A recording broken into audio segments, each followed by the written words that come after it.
10ನೇ ತರಗತಿಯ ವಿದ್ಯುತ್ ಶಕ್ತಿ ಅಧ್ಯಾಯದಲ್ಲಿ ವಿದ್ಯಾರ್ಥಿಗಳು ನಾವು ವಿದ್ಯುತ್ ಪ್ರವಾಹದ ಉಷ್ಣದ ಪರಿಣಾಮವನ್ನು ಅಧ್ಯಯನ ಮಾಡೋಣ. ವಿದ್ಯಾರ್ಥಿಗಳು, ಇಲ್ಲಿ ನಾವು ಒಂದು ವಿದ್ಯುತ್ ಮಂಡಲವನ್ನು ರಚಿಸಿಕೊಳ್ಳೋಣ. ಇದು ರೋಧ ಆರ್ ಆಗಿರಲಿ, ಇದು ರೋಧದ ತುದಿಗಳು ಎಕ್ಸ್ ಮತ್ತು ವೈ ಆಗಿರಲಿ.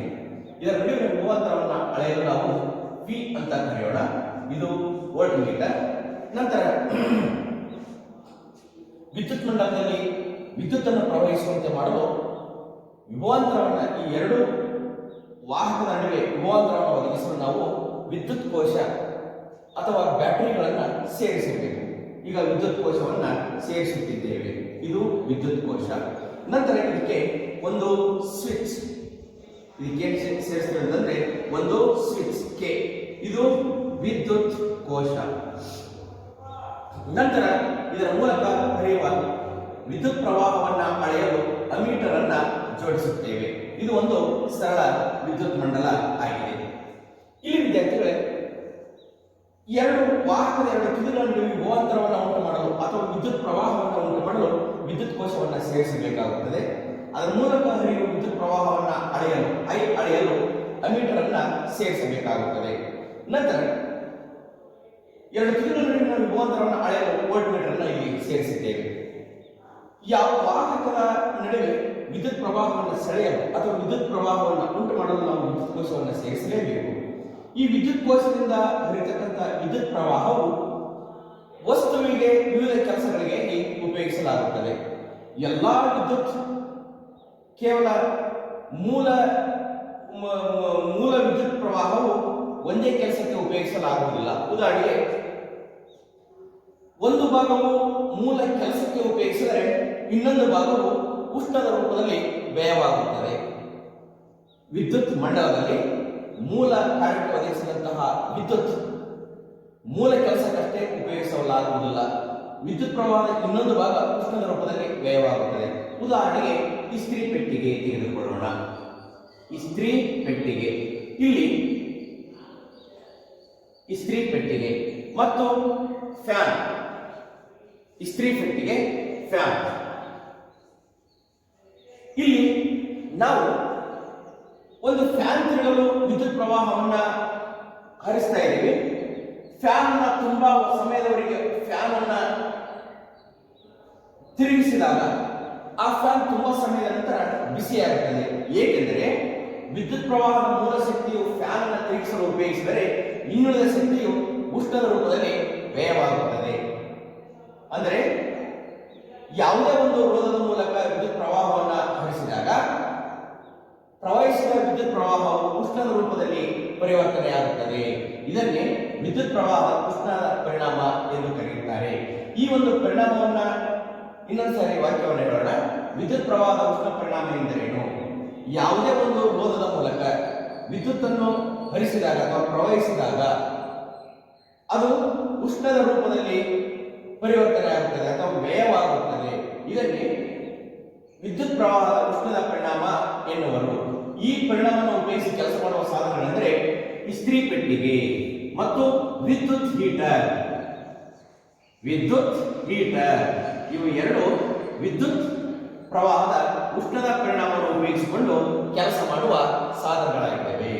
ಅಂದರೆ ವಿದ್ಯುತ್ ಪ್ರವಾಹದ ಉಷ್ಣದ ಪರಿಣಾಮ ಅಂದ್ರೆ ಏನು ಅಂತಂದ್ರೆ, ಯಾವುದೇ ಒಂದು ರೋಧದ ಮೂಲಕ ವಿದ್ಯುತ್ ಪ್ರವಹಿಸಿದಾಗ ರೋಧದ ಮೂಲಕ ವಿದ್ಯುತ್ ಪ್ರವಹಿಸುತ್ತಿರುವಾಗ ವಿದ್ಯುತ್ ಪ್ರವಾಹವು ಉಷ್ಣದ ರೂಪದಲ್ಲಿ ಪರಿವರ್ತನೆಯಾಗುತ್ತದೆ. ಇದನ್ನೇ ವಿದ್ಯುತ್ ಪ್ರವಾಹದ ಉಷ್ಣದ ಪರಿಣಾಮ ಎಂದು ಕರೆಯುತ್ತಾರೆ.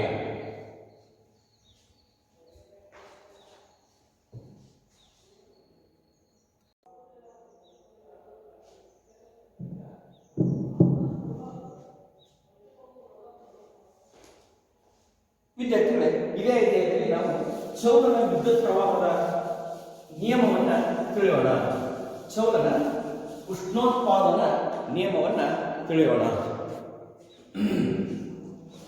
ಚೌಲನ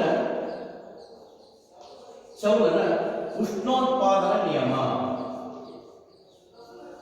ಚೌಲನ ಉಷ್ಣೋತ್ಪಾದನ ನಿಯಮವನ್ನ ಅಧ್ಯಯನ ಮಾಡೋಣ. ಚೌಲನ ಉಷ್ಣೋತ್ಪಾದನ ನಿಯಮವನ್ನ ಅಧ್ಯಯನ ಮಾಡೋಣ.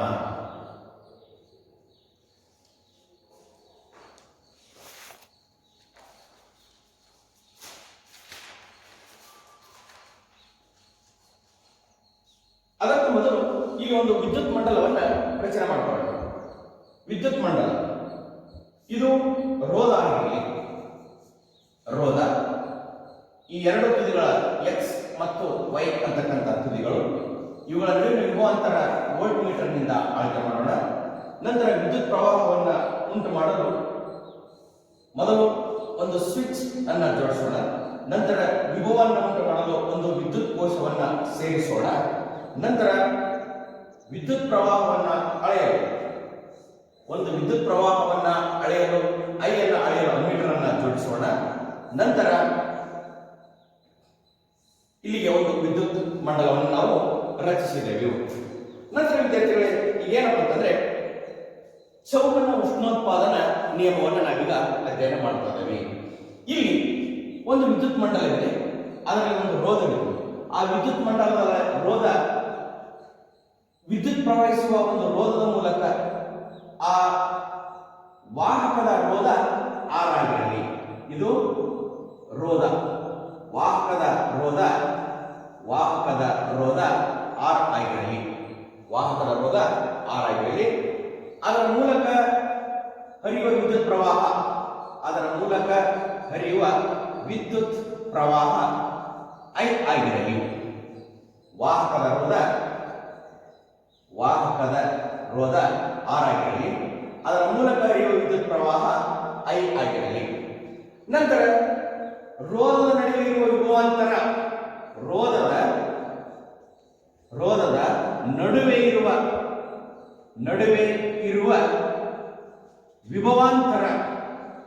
ವಿಭವಾಂತರ ವಿ ಆಗಿರಲಿ. ನಂತರ ಕ್ಯೂ ಪ್ರಮಾಣದ ವಿದ್ಯುತ್ ಆವೇಶಗಳು ರೋಧದ ಮೂಲಕ ಪ್ರವಹಿಸುತ್ತಿರಲಿ. ಕ್ಯೂ ಪರಿಮಾಣದ ವಿದ್ಯುತ್ ಆವೇಶ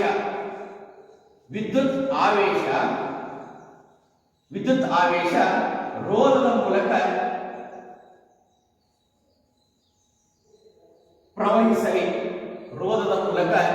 ಪ್ರವಹಿಸಲಿ. ನಂತರ ಸಮಯ, ಕ್ಯೂ ವಿದ್ಯುತ್ ಆವೇಶಗಳು ರೋಧದ ಮೂಲಕ ಪ್ರವಹಿಸಲಿ. ತೆಗೆದುಕೊಳ್ಳುವ ಸಮಯ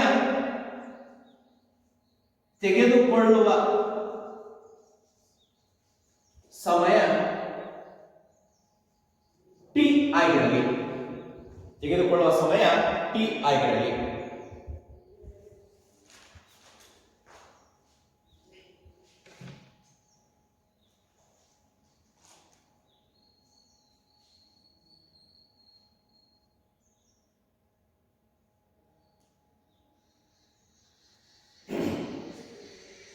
ಈಗ ವಾಹಕದ ರೋಧ ಆರ್, ವಿದ್ಯುತ್ ಪ್ರವಾಹ ಐ, ರೋಧದ ನಡುವೆ ಇರತಕ್ಕಂಥ ವಿಭವಾಂತರ ವಿ, ಕ್ಯೂ ಪರಿಮಾಣದ ವಿದ್ಯುತ್ ಆವೇಶಗಳು ಟಿ ಸಮಯದಲ್ಲಿ ಪ್ರವಹಿಸಲಿ. ಇಷ್ಟು ಆದ ನಂತರ ಆ ವಿದ್ಯುತ್ ಹರಿಯೋದರ ನಂತರ ಅಲ್ಲಿ ಕೆಲಸ ನಡೆಯುತ್ತದೆ. ಆ ಕೆಲಸವನ್ನೇ ಸಾಮರ್ಥ್ಯ ಅಂತ ಕರೀತಾ ಇದ್ದೇವೆ. ಆದ್ದರಿಂದ ಇಲ್ಲಿ ನಾವು ನಡೆದ ಕೆಲಸ ಏನಾಗುತ್ತೆ ಅಂತಂದ್ರೆ, ಇಲ್ಲಿ ಕ್ಯೂ ಪರಿಮಾಣದ ವಿದ್ಯುತ್ ಆವೇಶ ಟಿ ಸಮಯದಲ್ಲಿ ಪ್ರವಹಿಸಿದಾಗ ಅಲ್ಲಿ ಆ ವಿದ್ಯುತ್ ಪ್ರವಹಿಸುವುದರಿಂದ ಕೆಲಸ ನಡೆಯುತ್ತದೆ.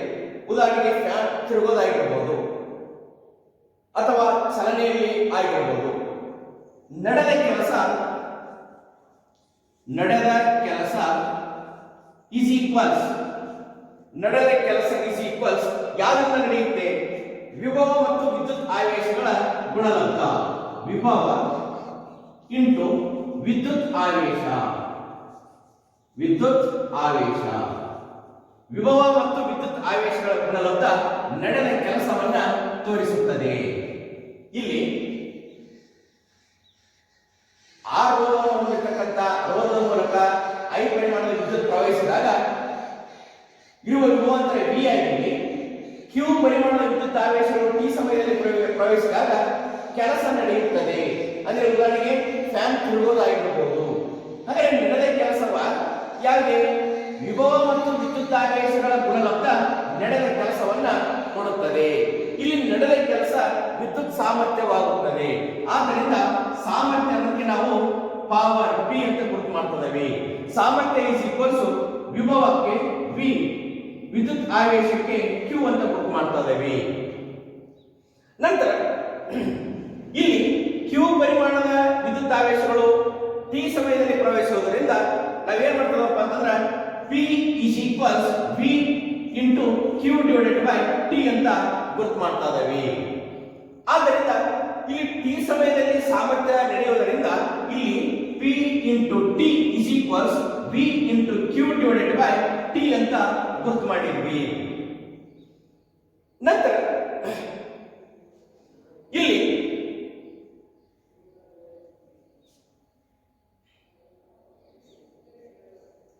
Pt is equals V into Q divided by T ಆಗಿದೆ.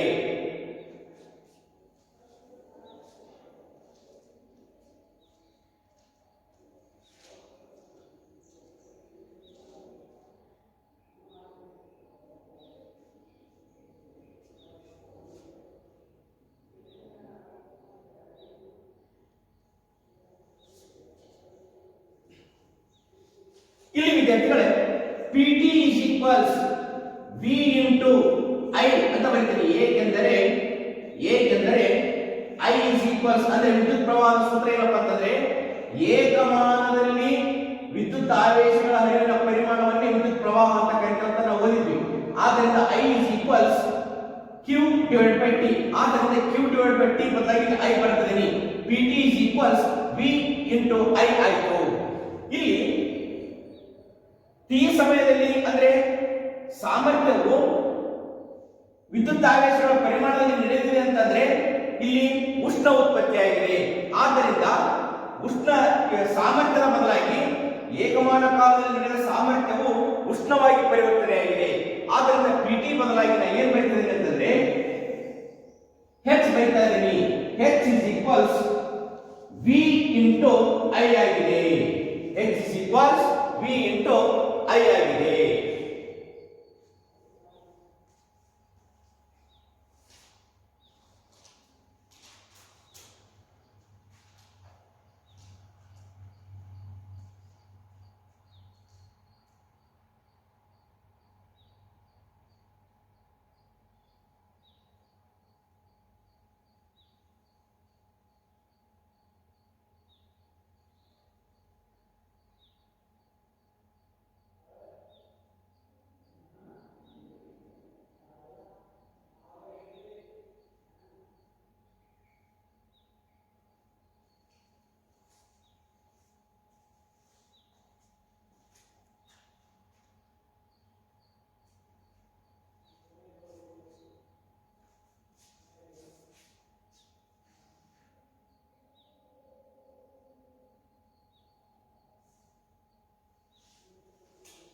ಇಲ್ಲಿ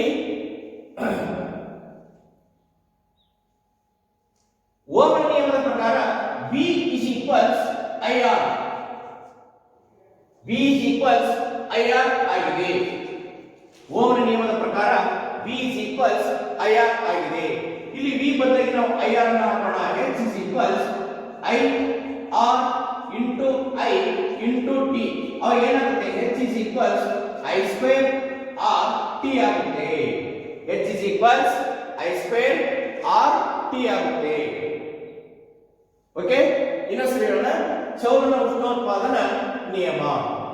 ಚೌಲದ ಉಷ್ಣೋತ್ಪಾದನ ಅಂದ್ರೆ ಇಲ್ಲಿ ಸಮೀಕರಣ ಏನು ಬಂತು? H is equals I square RT ಬಂದಿದೆ. ಇಲ್ಲಿ ಇದನ್ನ ನಾವೇನಂತ ಕರಿತೀವಿ? ಚೌಲನ ನಿಯಮ ಅಂತ ಕರಿತೀವಿ. ಚೌಲನ ನಿಯಮ. ಹಾಗಾದ್ರೆ ನಾ ಇದನ್ನ ಇನ್ನೊಂದ್ಸರಿ ಹೇಳ್ತಾ ಇದ್ದೀನಿ. ಚೌಲನ ಉಷ್ಣೋತ್ಪಾದನ ನಿಯಮ. ಒಂದು ವಿದ್ಯುತ್ ಪ್ರವಾಹವಿರುವ ವಾಹಕ ಮಂಡಲವನ್ನು ರಚಿಸಿಕೊಳ್ಳಿ. ರೋಧ ಆರ್ ಆಗಿರಲಿ, ಅವುಗಳ ನಡುವೆ ಇರುವಂತಹ ವಿ ಆಗಿರಲಿ, ಅದರ ಮೂಲಕ ಹರಿಯುವ ವಿದ್ಯುತ್ ಪ್ರವಾಹ ಐ ಆಗಿರಲಿ, ಕ್ಯೂ ಪರಿಮಾಣದ ವಿದ್ಯುತ್ ಆವೇಶಗಳು ಟಿ ಸಮಯದಲ್ಲಿ ಪ್ರವಹಿಸಲಿ. ಆಗ ನಡೆದ ಕೆಲಸ ವಿಭವ ಮತ್ತು ವಿದ್ಯುತ್ ಆವೇಶಗಳ ಗುಣಲಬ್ಧವನ್ನೇ ನಡೆದ ಕೆಲಸ ಅಂತ ಕರೀತಾ ಇದ್ದೀವಿ. ಇಲ್ಲಿ ನಡೆದ ಕೆಲಸ ವಿದ್ಯುತ್ ಸಾಮರ್ಥ್ಯವಾಗಿರುತ್ತದೆ. ಆದ್ದರಿಂದ ಸಾಮರ್ಥ್ಯಕ್ಕೆ ಪಿ ಅಂತ ಕರೀತೀವಿ, ಪವರ್. ಆದ್ದರಿಂದ ಪಿ ಇಸ್ ಈಕ್ವಲ್ಸ್ ವಿಭವವನ್ನ ವಿ, ವಿದ್ಯುದಾವೇಶವನ್ನು Q ಅಂತ ಕರೀತಾ ಇದ್ದೀವಿ. ಆದ್ದರಿಂದ ವಿದ್ಯುತ್ ಸಾಮರ್ಥ್ಯ P is equals V into ಏಕಮಾನ ಕಾಲದಲ್ಲಿ ವಿದ್ಯುತ್ ಆವೇಶಗಳ ಹರಿವು ಅಂದ್ರೆ Q into divided by T ಆಗಿದೆ.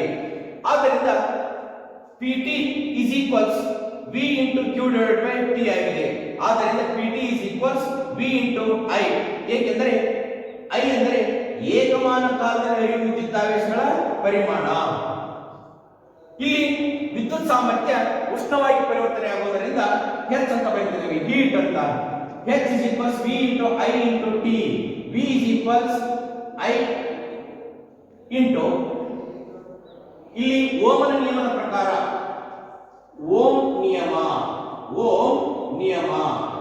ಓಮನ ನಿಯಮದ ಪ್ರಕಾರ ಏನಾಗುತ್ತೆ? V is equals IR ಆಗುತ್ತೆ. ಆದ್ದರಿಂದ IR ಬೆಲೆಯನ್ನ V ದಲ್ಲಿ ಹಾಕೋಣ. ಆಗ ಏನಾಗುತ್ತೆ? H is equals IR into I into T. ಆದ್ದರಿಂದ H is equals I square RT. ಇಲ್ಲಿ ಚೌಲನ ನಿಯಮ ಏನು ಹೇಳುತ್ತೆ ಅಂತಂದ್ರೆ, ಯಾವುದೇ ಮಂಡಲದಲ್ಲಿ ರೋಧದ ಮೂಲಕ ವಿದ್ಯುತ್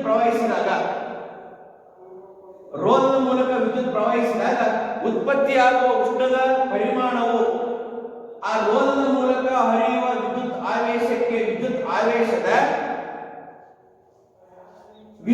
ಆವೇಶಕ್ಕೆ ನೇರ ಅನುಪಾತದಲ್ಲಿರುತ್ತದೆ. ವಿದ್ಯುತ್ ಆವೇಶದ ವರ್ಗಕ್ಕೆ ನೇರ ಅನುಪಾತದಲ್ಲಿರುತ್ತದೆ. ಒಂದ್ಸಗೆ ಚೌಲನ ನಿಯಮ ಏನು ಹೇಳುತ್ತೆ ಅಂತಂದ್ರೆ,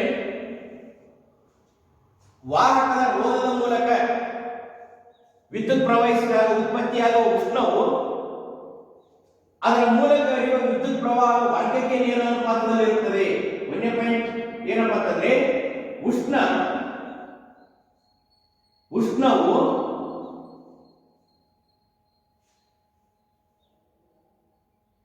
ರೋಧದ ಮೂಲಕ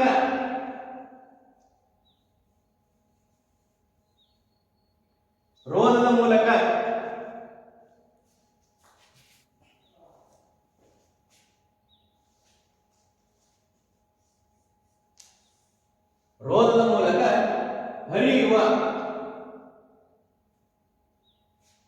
ವಿದ್ಯುತ್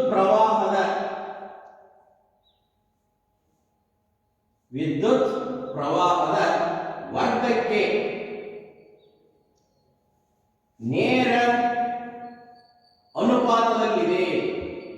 ನೇರ ಅನುಪಾತದಲ್ಲಿದೆ. ನಂತರ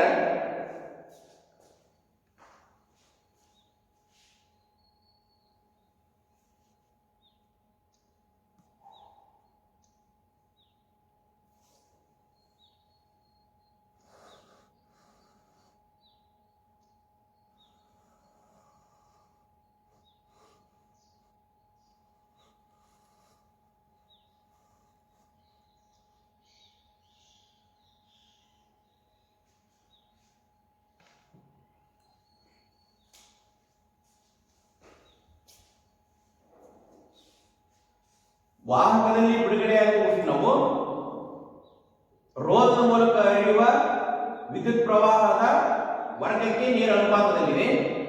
ಎರಡನೇ ಪಾಯಿಂಟ್, ರೋಧದಲ್ಲಿ ಬಿಡುಗಡೆಯಾಗುವ ಉಷ್ಣವು ಆ ವಾಹಕದ ರೋಧಕ್ಕೆ ನೇರ ಅನುಪಾತದಲ್ಲಿರುತ್ತದೆ. ಬಿಡುಗಡೆಯಾಗುವ ಉಷ್ಣವು ವಾಹಕದ ರೋಧಕ್ಕೆ ನೇರ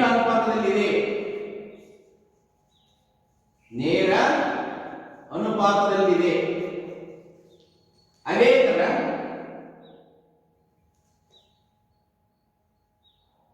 ರೋಧದ ಮೂಲಕ ವಿದ್ಯುತ್ ಪ್ರವಹಿಸುತ್ತಿರುವಾಗ ಬಿಡುಗಡೆಯಾಗುವ ಉಷ್ಣವು ವಿದ್ಯುತ್ ಪ್ರವಹಿಸುವ ಸಮಯಕ್ಕೆ ನೇರ ಅನುಪಾತದಲ್ಲಿರುತ್ತದೆ.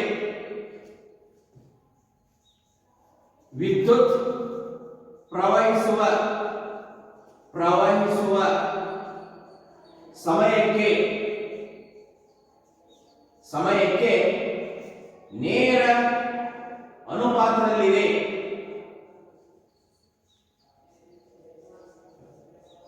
ಇದು ಓಮನ ನಿಯಮ ಅವಲಂಬಿಸಿರುವ ಅಂಶಗಳು. ಓಮನ ನಿಯಮ ಅಂತ ಕೇಳಿದಾಗ ಈ ಪಾಯಿಂಟ್ಸ್ ಮತ್ತು ಈ 3 ಪಾಯಿಂಟ್ಸ್ ಅನ್ನು ಬರೆಯಬೇಕಾಗುತ್ತೆ. ಓಮನ ನಿಯಮ ವಿವರಿಸಿದಂತೆ ಇದನ್ನೆಲ್ಲ ಬರೆಯಬೇಕಾಗುತ್ತೆ.